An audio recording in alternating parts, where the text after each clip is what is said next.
each and every one of us comes here with three main powers that all of us share, all of us have, and all of us come with.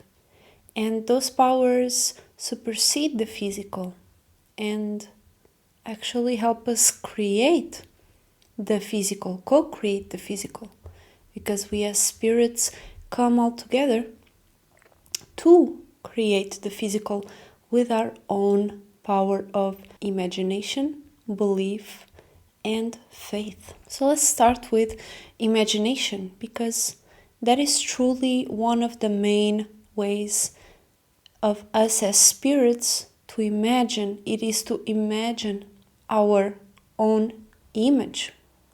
How do we look? What do we desire? Because in reality, for us to create an image of ourselves, for us to create something that represents ourselves, we desire to connect, we desire to experience, we desire to express. And simply with that desire, we have the will to do something and to imagine something, to create something in our image.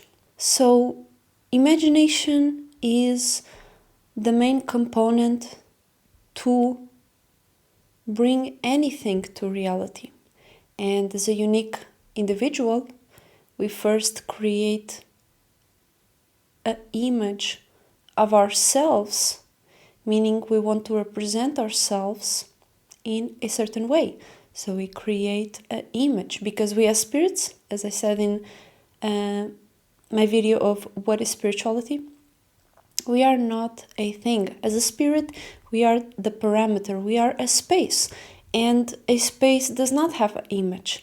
But because we are unique individuals, and because we became aware as spirits in different spaces and different places, we are super unique, and each and every one of us has a unique way to portray our own selves and our own image. So our imaginations will be quite unique and quite different. So that's why you see so many different things and experiences, and just by you being born in the situation that you were born, even if you have twins, even if you are have a twin brother, twin sister, if you were born in the same family, your experiences will be different, even if they are just a slight different. They will be different. And so with imagination, we have the power to imagine what. Well, let's decipher a little bit the word imagine. You have the internal, right? E, representing E, internal, mage. So internal mage, you can say, right? You have the I mage, you being the mage. Internally first, because the spirit comes from the inside, it expresses itself outward, it spins itself outward into reality, into existence, first expressing itself as a mind and then as a body. And so the image, your I mage, your internal mage, brings forth ideas and realities that it wants to experience. That's the main starting point from where you create your experiences, from where you start and express your spirit. There are many imaginations we can experience. There are many imaginations we fear to experience. And we as spirits, we come to this world, right? And we have our imagination super active. That's why you see so many kids, like the majority, like I will not say the majority, I will say all kids love to play. All kids love to imagine and create something in their mind, create a scenario. Like that's why we as kids had toys.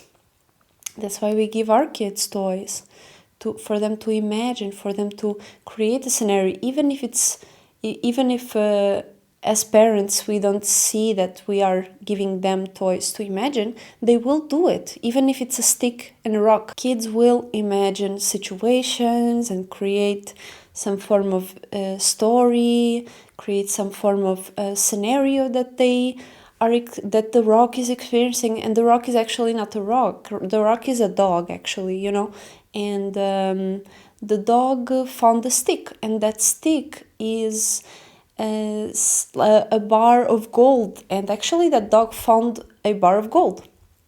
Now, for a person that does not see it, they will say, well, that's just a rock and a stick. But the kid has its own story, right? The kid has created its own imagination within, and that's how it's expressing itself. That's what it's creating within himself. And so that's what we all come here with. We all come here as spirits with active imaginations, and we all love to express ourselves the way we do.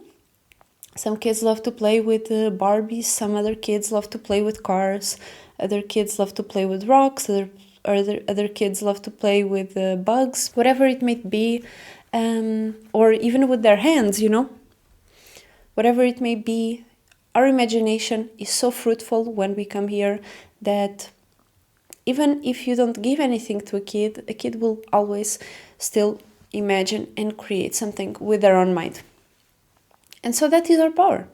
And if for example, you are an adult or you are more grown up and you see that, well, I don't imagine anything, I don't know how to imagine, or I don't see an image. I can't create an image in my mind and make something out of it.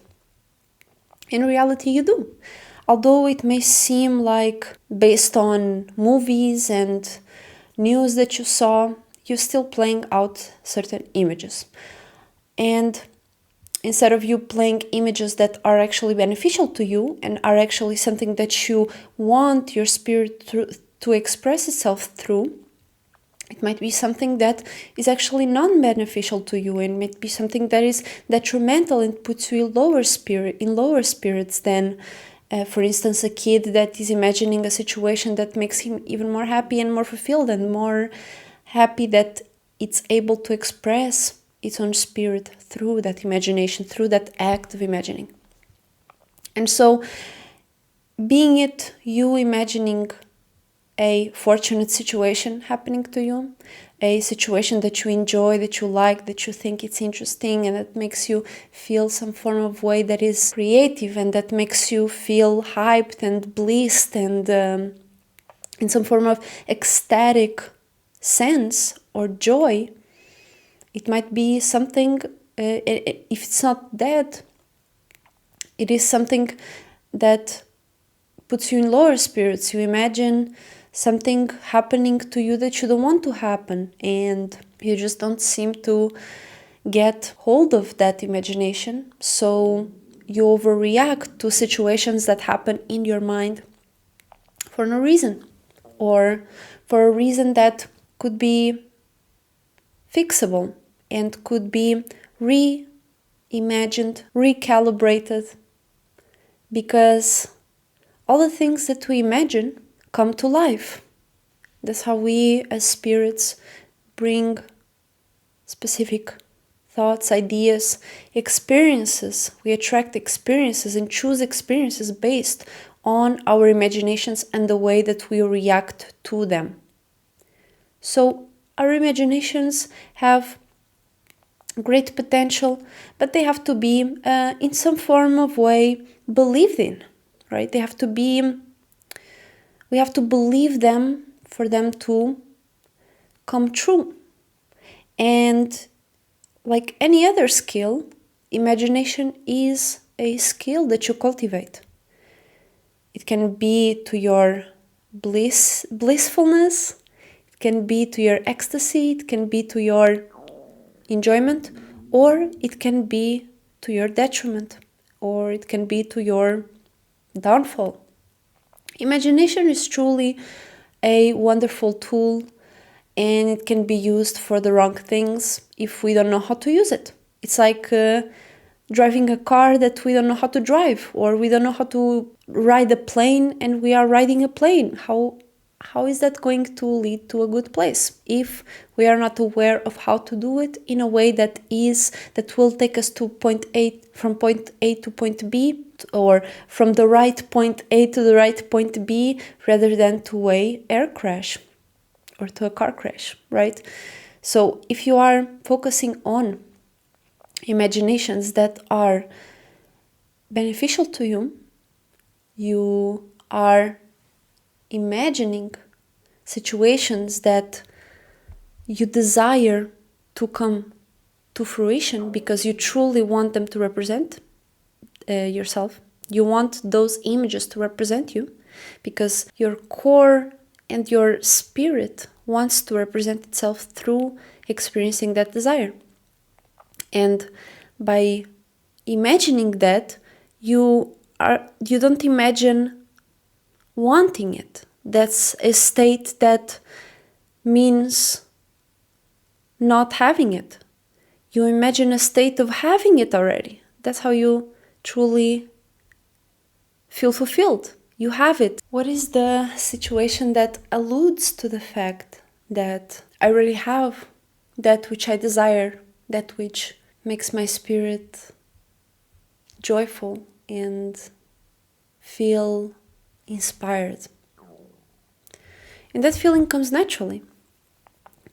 Just as you imagine it, you capture the feeling of that wish being fulfilled. You also have the opposite side, which alludes to the fact that you don't have your wish fulfilled and you feel strongly about it. We see that in news, movies, we see that in other type of media, experiences from other people. And if we identify ourselves with that, there is a chance of us feeling and imagining something that is not beneficial to us. Like if we see something in a movie that they had a perfect life, everything was going smoothly, everything was fun, everything was fulfilling, and then something happened and now life is terrible. So that type of scenario, is an imagination that you do not wish to experience, right? But for some reason, many of us fear that or have that in our mind as something that, I hope that never happens to me, and many people just don't know how to stop identifying themselves with those type of imaginations because they think that it's an uncontrollable fact.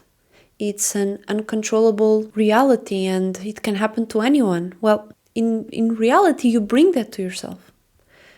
Being it conscious or not, if you are imagining that and feeling some sort of way about it and identifying yourself with that situation, being it consciously or not, you are bringing that closer in certain ways. And if what I'm saying to you right now is, you see that happening, don't condemn yourself. Don't start panicking.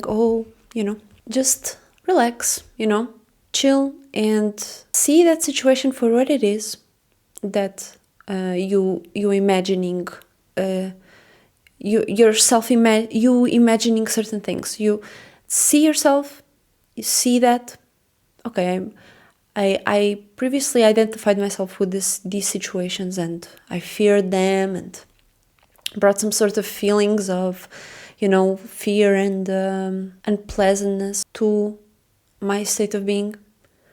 Why don't I just chill? You see the reason for why are you identifying yourself with it, which in many cases is fear. You in many cases is you wanting to, you care for yourself, right? And there's a reason for why you don't want those things to happen.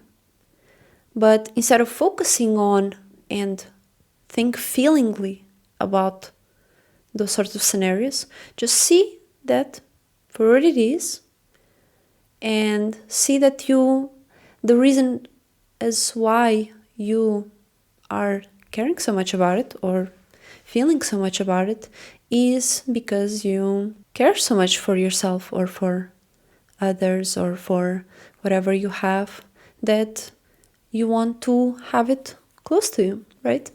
So that's how you can transmute that imagination and pleasant feeling about a certain imagination that does not benefit you in any way.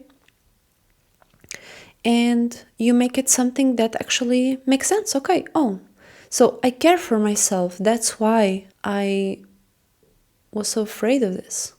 So focus on you caring for yourself now, right? It can be other reasons, but this is a good way, this is a good example for you to see that you actually are afraid of it because you care for yourself, you care for the ones that you love, you care for the world, you care for your cat, So you want to see that prosper. And so focus and imagine those things prospering. Imagine yourself prospering. Imagine yourself in a situation that benefits you. Imagine yourself in a situation that makes you more fulfilled, that makes you more enjoyable to be around. Imagine the people that you love in situations and states that benefit them and benefit you, that truly are fulfilling for yourself and others, right? So instead of imagining something that you are afraid to happen, you imagine things that you are wishing and you are excited for to happen, right? Because it will make your life better. And so if you have a desire, if you have a feeling that you want something, you already have it. You imagine that, and by imagining and having that feeling, you already have it. Literally, you already have it. The only thing that is left is for it to materialize in the outside world. But that is like the rest, the left. It's like the outside world, the 3D, is the death world. It is the death of your imaginations, meaning that you imagine and what comes outside is already the product of all the things imagined. So if certain things are coming out right now and appearing in your life that are not what you are imagining at the moment, just don't rush. It's a product of the past, and you have to assume and see how it is. And don't get blinded by the appearances of the outside world. Let the appearances exist, and you create your own imaginations, right? You see the appearance for what it is, but don't take it too hard. And if you don't take it too hard, you will not take it too hard on yourself, and you will be able to continue imagining and seeing beyond the senses. You'll be able to see with your sixth sense that which is unseen outside, but if you see it within, it means that if you are able to see it within, you are able to see it without and see it outside. But don't identify yourself with the outside world. So the second power that we all have as spirits is belief. And so belief is the part where we believe the imagination to come to pass. And many times that can be good for us, and other times it can be not good if we don't see what we are doing. Because many times, as I said, it's a skill. Imagination is a skill, and it's something that we want to work on, and we want to progress and make better and better so that we can get better at it. And so with belief, we bring imaginations to life, and we create a feeling about that imagination. So for instance, you imagine yourself winning the lottery and capture the feeling of winning the lottery. The feeling of it and your belief in that feeling? Is that feeling condensing and you capturing that feeling? If you imagine, if you don't believe that feeling, and if you're like, but this and that, probabilities, the world, everyone is playing, blah blah blah blah blah. All of those other things is you bringing this belief, meaning that you are letting go of the feeling. So basically, you are muddying the waters. The same can go for feelings that, or imaginations that are not beneficial to you. You are imagining something that just does not benefit you or anyone around you in any sort of way. Like, I don't know, things that don't matter. And you saw something in the movie and somebody died. And now you imagine someone dying and now you are afraid of it. And you are feeling a certain way about it. So belief in that is not a great thing, right? Because as we said, as we talked about, belief, imaginations are brought to reality if we feel them, if we believe in them. So in that sense, you can bring this belief and create a form of detachment from the feeling of that imagination. So if you are imagining somebody dying and now you don't know if you feel afraid or whatever, you catch yourself, you see yourself, okay, this is not beneficial to me, it's not beneficial to myself, to my friends, to my family, to anyone. Having that imagination and feeling so strongly about it, that does not bring anything good to me. So that is a good way to dispose of a feeling and imagination and stop identifying yourself. That's how you stop identifying yourself with imaginations. Your disbelief, right? You don't believe it, right? And you actually create imaginations that you want to believe in and that you want to create a feeling and capture it and stick with it. So how do you stick with that feeling? So you have imagination, you have your belief, and the third one, which is faith. So maybe you are looking at me like, wait, but isn't faith the same as belief? Well, faith is not the same as belief, because you can have belief, but you can have that feeling captured, but imagine in a few hours you are doing something else, and now you are presented with something, and wait, this doesn't, I don't know if I believe in my imagination anymore because of this or that, right?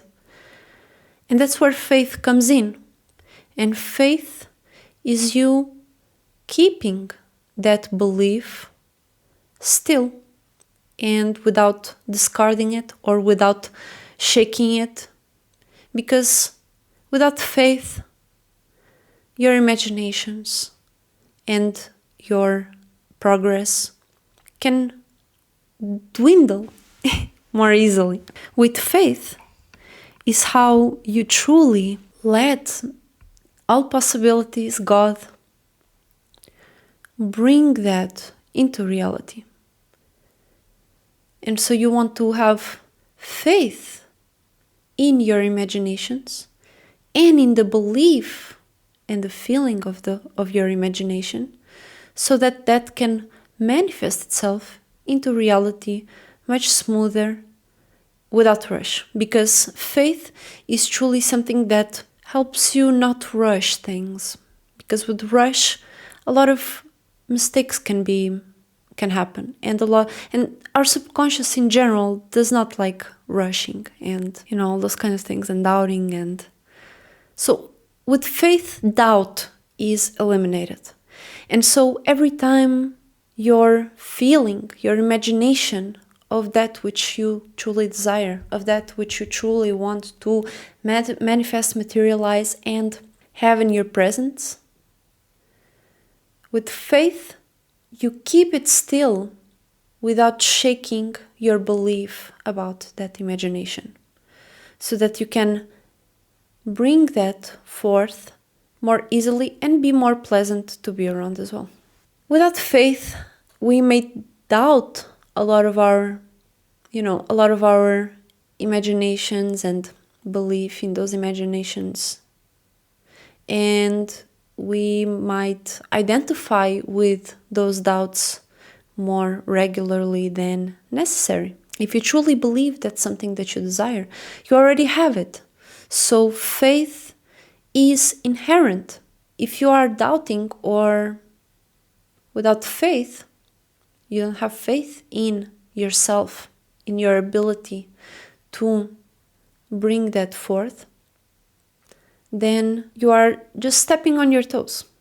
And you don't need to do that. Like, you don't need to condemn yourself if you happen to doubt, because it's normal. In the outside world, there will be some times where things may appear to not be according to our imagination and the feeling of it and our belief of it. And faith is what will hold you strong in various currents. Something may appear a certain way, but in reality there is a spiritual background behind it. And you as the observer, you as the unique spirit that interprets and observes things of the reality, is the one that will create a meaning and reason behind it. Right? And you want to reaffirm your belief in that imagination with faith and with patience. So faith is by default you being patient with yourself and you knowing that you already have what you desire, you reaffirming that you have what you already desire, and the outside appearances are just that, they are appearances and the product of our imaginations and our internal subconscious realm. Also, I don't think I need to say this, but I just want to remind that faith and imagination, belief, without action, without you taking steps on that imagination and belief, might take much more time and doesn't really do anything if you don't act on your imaginations. Because even getting out of bed is a desire-driven action. You being alive is a desire-based action. We as spirits want to be alive because there is a desire to. And so, accordingly, if you want your desires, certain desires to be realized on the external realm, you want to take actions and continuously being guided by your imaginations, your belief and your faith to actualize those desires, to actualize those imaginations, and to bring yourself closer to more imaginations. Because with experience and more experiences and more realizations, you come to better imaginations and more fulfillments that you previously didn't even imagine, and now you can imagine because you have experienced more and more. So it's not just faith, it's not just belief and imagination. The action that is driven by your imagination and by your belief, by your faith, is truly what brings forth the bigger changes that you want to see in your life. So, and that's why we have a body, that's why we have hands, that's why we have mouths, that's why we are able to connect with others. We want to connect with others to expand and to create better imaginations, better creativity, better actions, better ways to cooperate with each other, and to create a world that we truly imagine. So I hope this was interesting. Let me know in the comments what you think about this. This one was a little bit of a bigger video. I'll be having fun editing it, and I'll see you all very soon. Thank you so much for joining me today. Make sure to check out my IG in the description if you want some art, some sculptures. I have created this amazing incense holders. I still have to paint on the bottom, but you can see this is my mark. And I have a few more. Make sure to check out if you want a specific garment for yourself, I would love to work with you. Make sure to check out my IG in the description, and I will see you all very soon. Thank you so much for joining me. Make sure to let me know in the comments what you think about this topic. If you have something to say, say it, and I'll see you very soon. Thank you so much for watching. Bye bye.